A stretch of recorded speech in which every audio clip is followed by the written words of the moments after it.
Hello everybody. Welcome yet another time to this wonderful session of today on the Premium channel. So today I am not going to share any much strategy with you.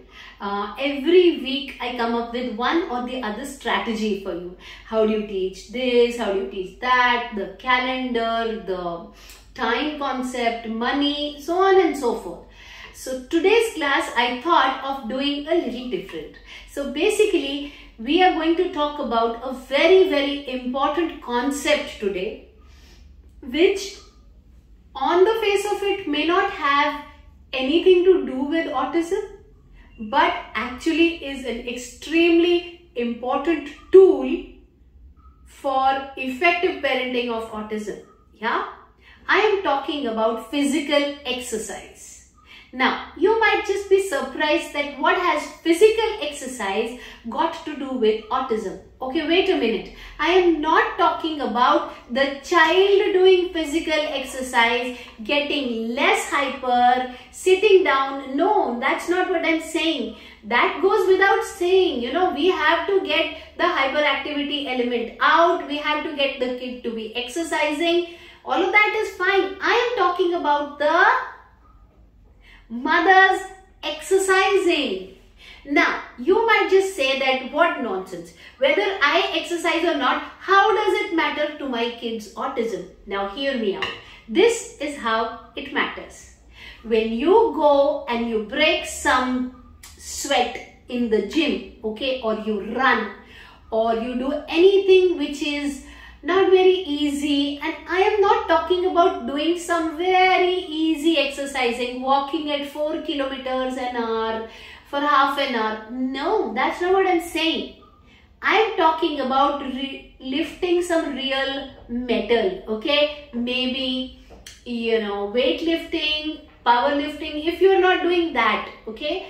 If you're saying, oh my God, no, I'm not that kind of person, I will not, okay? Very structured and strenuous jumping or power yoga, something that makes you uncomfortable. Yeah, if some of you might say, oh, but I've had an operation and I cannot jump or my back, okay, then power yoga, but something which is not going to allow you to be very comfortable. Now hear me out. When you do that kind of exercise, you have to literally push your body. Now I'm telling you the connection between autism and exercising. Yeah? So you have to push your body. Exercising of the parent, not the kid. Autism and exercising of the person with autism goes without saying. Okay, that we are not talking about. That's a given. Your kid has autism, requires exercise. Period. Finish. I am talking about the parents, okay? So, when you do something strenuous, you push the limits, you raise the bar, the next day your body doesn't want to get up. When you do lunges, okay, lunges is the exercise where you go down on your knee and you come up with your thigh muscles. It's not easy, okay? If you add weights to it, if you got weights in your hand and you're doing squats or you're doing lunges, that's difficult, okay? If you're working on machines, that's difficult. Not just for weight loss, not just for that, super Bollywood star like a body. No, that's not what I'm talking about. Exercising has multiple benefits. The first benefit is it reduces the free radicals in the body and it arrests aging process. My dear people, if your kid has autism, the longer your bones and muscles have the strength, the better it is, because until your kid is totally established and settled, which I don't know how much time it might take, will it happen? Yes. If you are dedicated, yes. If you are committed, yes. If you are not going to give into the theory of high functioning, low functioning, severe, blah, blah, blah, blah, blah, it's about from one step to the other, second step to the third, and that is how inspirational stories are made, right? And that is possible for anybody. provided you don't settle for that limiting theory. No, no, no, my kid is on the severe end of the spectrum, nothing will happen. No, it does not work that ways. Okay? So if your kid doesn't know one skill, you find out ways to teach, the kid learns, then you find out more ways to teach the second skill. 365 days later, your kid is 365 steps ahead of where he or she was. That's about autism. So, going back to exercising, when you lift metal or you do strenuous functional training, okay, you run, you jump, you sweat, your body cries, I can't do this, I'm hurting. The next day, you're not willing to get out of bed. In that moment, ladies and gentlemen, when you have the strength to push yourself out of the bed and say, no, I'm going and I'm doing this, I'm not stopping. You build the mental resilience. You build the neural connections in your brain. The neural connections of resilience.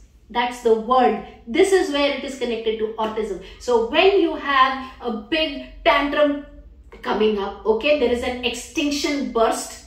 The kid is shouting the lungs out, wants that chocolate and is shouting, and you are required to stay cool and calm and say, no, you can do the shouting, but the only time you get the chocolate is when you keep quiet and finish the worksheet. So you listen to mama and mama listen to you, okay? 90% of us, or maybe 95% of us mothers of children on the spectrum do not have that mental muscle to build that resilience in their brains, that which can help them to withstand that pressure when the kid is going, wah, wah, wah. We don't have it. We will give in. Gymming or doing strenuous exercise builds that muscle in your body. It makes it as a way of life. If for years together, day after day after day after day after day after day after day after day, you continue to go to the gym, you continue to lift weights, you continue to increase resistance, your brain learns that no matter how strong the resistance, I hold ground and I knock it down. So you do lift that 10.5 pound dumbbell, and then you do lift the 12.5 pound dumbbell, and then you do lift the 15 pound dumbbell. Month after month after month, your muscles get strong. It sends the signal to your brain that it is possible to handle this tantrum which has been happening for 45 minutes, but the kid will crack down if you do not give in. That's the direct connection. Secondly, when you encounter failure, ask me, I am an expert at failure, guys. You cannot imagine the number of failures I've seen. It's just hilarious. Working 14 hours with the boy. No joy in his life, no joy in my life. So hell-bent on CBSE, which was a bad idea, by the way. I learned it over the time, and now I say, keep it easy, teach functional stuff. Today my son is totally independent, second-year hotel management. In one of my groups today, I announced that he has cracked his third semester examination and I don't even know his subjects. But to be able to reach here, I had to do a lot of change in planning. So if I went the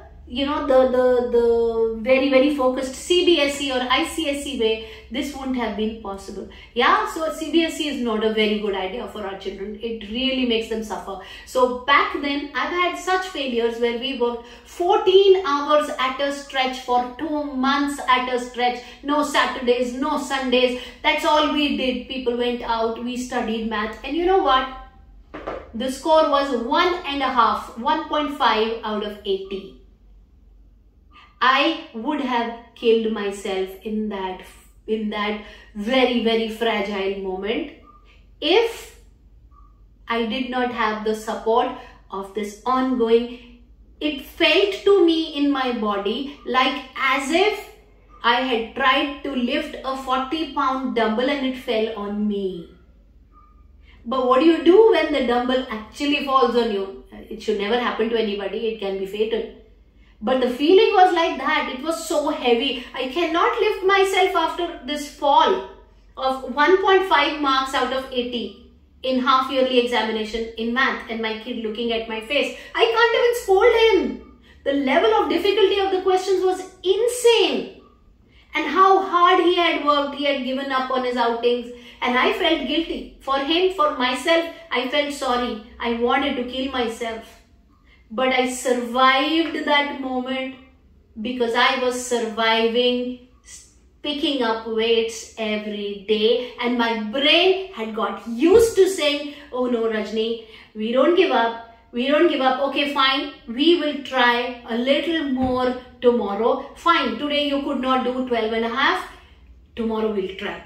Today let's settle for 10, and the next day I would go back and try 12 and a half. My muscles would ache, but eventually I went from 10 to 12 and a half to 15, so on and so forth. My muscles became strong, and the pattern it set in my head was, if you don't get it one time, you don't stop. Yeah. Also, if one machine did not work for me and it was beginning to give me knee pains, I would not try that again, but I would still try the exercise, which told my brain as a rule, as a pattern so many years down the line, if CBSE is not working, try something else. Your aim is success with academics this way or that. If this doesn't work, drop it, look at another option. Don't drop the dream of your kid being independent. Don't sell your dreams to the hopeless word called handicap and disability in the name of accept all children. Children are different. They are different levels. No, every kid has the right to be independent, to live a life of dignity, and it is our duty as parents to ensure that we find ways, whether it is making malas and necklaces, whether it is working in Microsoft Office, or whether it is anything in between. Every kid has a right to have the dignity and respect of having an independent life, and we parents have to learn to do that for them. And for that matter, it was very, very important for me to change tracks but not lose focus. Ladies and gentlemen, if I, Rajni Singh, would not have been gymming for the past 20 years, hand on my heart, I don't think it would have been so possible for me to reach where me and Jay, by God's grace, all by God's grace, that we have reached. So today's video I am making that if you are a parent of a kid on the spectrum, start doing a little bit of strenuous exercise where there is a scope of failing every day. Yeah, and there is a scope of getting back on your feet and trying again, because what it will give you as a gift is the word called resilience. And that resilience is your currency, your savings account, your FD, your gold kept in reserves when hard times strike.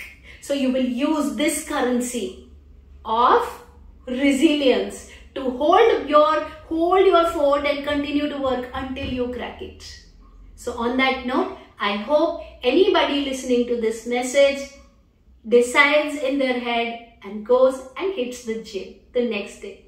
The other benefits being you don't age. Yeah, I enjoy my 46 years of existence on earth, beautifully so. I don't feel old, I don't look old, my joints and my bones don't hurt.